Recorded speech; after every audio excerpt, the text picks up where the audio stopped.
റിയൽമിയുടെ Realme C53 എന്ന പുതിയൊരു smart phone ഇപ്പോൾ ലോഞ്ച് ചെയ്തിട്ടുണ്ട്. ഈ ഒരു വീഡിയോയിൽ നമ്മൾ നോക്കാൻ പോകുന്നത് റിയൽമി C53 എന്ന സ്മാർട്ട് ഫോണിനെ പറ്റിയിട്ടാണ്. ആദ്യം നമ്മൾ ഫീച്ചേഴ്സും കാര്യങ്ങളൊക്കെ നോക്കുകയാണെന്നുണ്ടെങ്കിൽ ഡിസ്പ്ലേയുടെ കാര്യത്തിൽ റിയൽമി C53ൽ 6.74 ഇഞ്ചിൻ്റെ HD+ ഡിസ്പ്ലേ കൊടുത്തിട്ടുണ്ട്. ഫുൾ HD റെസൊല്യൂഷൻ വരുന്നില്ല, HD റെസൊല്യൂഷനേ വരുന്നുള്ളൂ.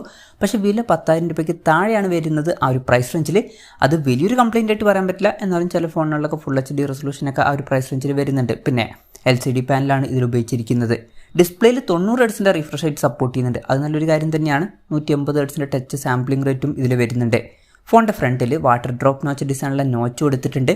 ലേറ്റസ്റ്റ് ആയിട്ടുള്ള പഞ്ച്വൽ ഡിസൈനൊന്നും വരുന്നില്ല. ഈ ഒരു പ്രൈസ് റേഞ്ചിൽ അത് ഓക്കെ എന്ന് പറയാം. പിന്നെ മിനി ക്യാപ്സ്യൂൾ എന്നുള്ള ഫീച്ചർ ഇതിൽ വരുന്നുണ്ട്. അതായത് iPhone 14 Pro സീരീസിലൊക്കെ ഡൈനാമിക് ഐലൻഡ് എന്നുള്ള ഫീച്ചർ വന്നിട്ടുണ്ടായിരുന്നു. അതിൻ്റെ ഒരു ആൻഡ്രോയിഡ് കോപ്പിയാണ് ഈ ഒരു മിനി ക്യാപ്സ്യൂൾ എന്നുള്ള ഫീച്ചർ. എന്തായാലും ഇൻട്രസ്റ്റിംഗ് ആയിട്ടുള്ള ഒരു ഫീച്ചറാണ്. പിന്നെ ഈ ഫോണിൻ്റെ പീക്ക് ബ്രൈറ്റ്നസ് വരുന്നത് 560 നിറ്റ്സ് ആണ്. അപ്പോൾ ഡിസ്പ്ലേ ഫീച്ചേഴ്സ് നമ്മൾ മൊത്തത്തിൽ നോക്കുകയാണെന്നുണ്ടെങ്കിൽ 10,000 രൂപയ്ക്ക് താഴെയാണ് ഈ ഫോണിൻ്റെ വില വരുന്നത് എന്നുള്ള കാര്യം കൺസിഡർ ചെയ്യുമ്പോൾ തരക്കേടില്ലാത്ത നല്ല ഡിസ്പ്ലേ ഫീച്ചേഴ്സ് കൊടുത്തിട്ടുണ്ട് എന്ന് പറയാവുന്നതാണ്. ഇപ്പോൾ ഫുൾ HD റെസൊല്യൂഷൻ കൊടുത്തിട്ടില്ല എന്നുണ്ടെങ്കിലും. പിന്നെ side mounted finger print sensor ഈ ഫോണിൽ കൊടുത്തിട്ടുണ്ട്. ഫോണിൻ്റെ വെയിറ്റ് വരുന്നത് ഏകദേശം 182 ഗ്രാമാണ്. തിക്നെസ് വരുന്നത് 7.49 mm ആണ്.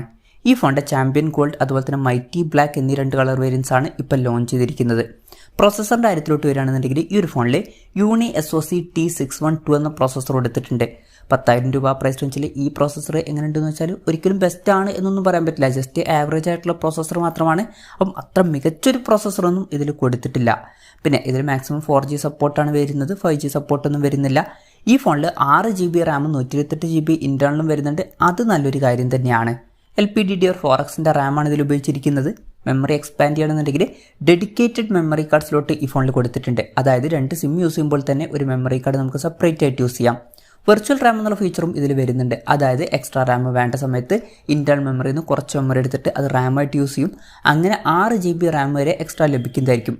ഡയറാക്ട് ഓഡിയോ ഇതിൽ സപ്പോർട്ട് ചെയ്യുന്നുണ്ട്. 3.5mm ഓഡിയോ ജാക്ക് കൊടുത്തിട്ടുണ്ട്. Android 13 ബേസ് ആയിട്ടുള്ള റിയൽമി സോഫ്റ്റ്വെയർ ആണ് ഈ ഫോണിൽ വരുന്നത്. ക്യാമറയുടെ കാര്യം നോക്കുകയാണെന്നുണ്ടെങ്കിൽ ഫോണിൻ്റെ പിന്നിൽ ഡ്യുവൽ ക്യാമറ സെറ്റപ്പ് കൊടുത്തിട്ടുണ്ട്. 50 മെഗാ മെയിൻ ക്യാമറ സെൻസറാണ് ഈ ഫോണിൽ വരുന്നത്. അത് കഴിഞ്ഞാൽ ഒരു ഡെപ്ത് സെൻസറും ഇതിൽ കൊടുത്തിട്ടുണ്ട്. എത്രയാണ് മെഗാ പിക്സൽ എന്നുള്ള കാര്യങ്ങളൊന്നും അവർ ഒഫീഷ്യലി കൺഫേം ചെയ്തിട്ടില്ല. സെൽഫി ക്യാമറയുടെ കാര്യം പറയുകയാണെന്നുണ്ടെങ്കിൽ ഫ്രണ്ടിൽ 8 മെഗാ പിക്സൽ സെൽഫി ക്യാമറയും കൊടുത്തിട്ടുണ്ട്. 5000 mAh ബാറ്ററി ഇതിൽ വരുന്നുണ്ട്. 33 വാട്ടിൻ്റെ ഫാസ്റ്റ് ചാർജ് സപ്പോർട്ട് ചെയ്യുന്നുണ്ട്. അതുപോലെ തന്നെ Type C ചാർജിംഗ് പോർട്ടും കൊടുത്തിട്ടുണ്ട്.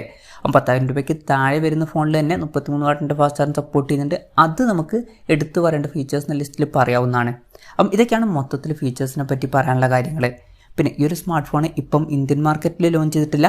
ഇപ്പം മലേഷ്യ പോലുള്ള രാജ്യങ്ങളിലൊക്കെയാണ് ഈ ഫോൺ ലോഞ്ച് ചെയ്തിരിക്കുന്നത്. മലേഷ്യയിൽ ഈ ഫോൺ ലോഞ്ച് ചെയ്തിരിക്കുന്നത് 9,800 രൂപ പ്രൈസ് റേഞ്ചിലാണ്.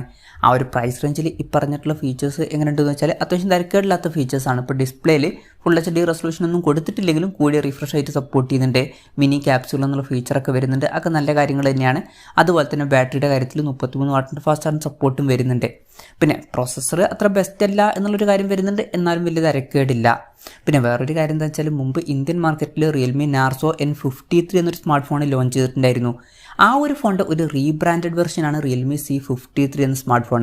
ഈ ഒരു റിയൽമി C53 എന്നുള്ള സ്മാർട്ട് ഫോണും ഇന്ത്യൻ മാർക്കറ്റിൽ ലോഞ്ച് ചെയ്യുന്നതായിരിക്കും. റിയൽമി നാർസോ N53 ഉണ്ടാകുമ്പം എന്തുകൊണ്ട് റിയൽമി C53 ലോഞ്ച് ചെയ്യുന്നു എന്ന് ചോദിച്ചാൽ റിയൽമി നാർസോ N53 എന്ന ഫോണിൻ്റെ സെയിൽ ആമസോൺ വഴിയായിരിക്കും നടക്കുക. C53യുടെ സെയിൽ ഫ്ലിപ്കാർട്ട് വഴിയായിരിക്കും നടക്കുക.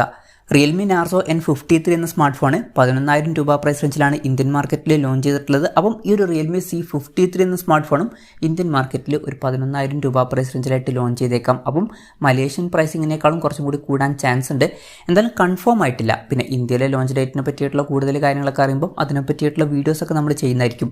അപ്പോൾ അതുപോലുള്ള വീഡിയോസ് കാണാൻ താല്പര്യമുണ്ടെന്നുണ്ടെങ്കിൽ ഈ ചാനലും സബ്സ്ക്രൈബ് ചെയ്യാവുന്നതാണ്. എന്തായാലും റിയൽമിയുടെ റിയൽമി C53 എന്ന പുതിയൊരു സ്മാർട്ട് ഫോൺ ഇപ്പോൾ ലോഞ്ച് ചെയ്തിട്ടുണ്ട്.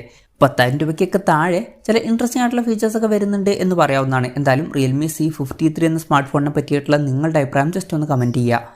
അതുപോലെ തന്നെ ഈ ഒരു സ്മാർട്ട് ഫോൺ ഇന്ത്യൻ മാർക്കറ്റിൽ നിങ്ങളേത് പ്രൈസിങ്ങിലാണ് എക്സ്പെക്റ്റ് ചെയ്യുന്നത് എന്നുള്ള കാര്യം കൂടി ജസ്റ്റ് ഒന്ന് കമൻറ്റ് ചെയ്യുക.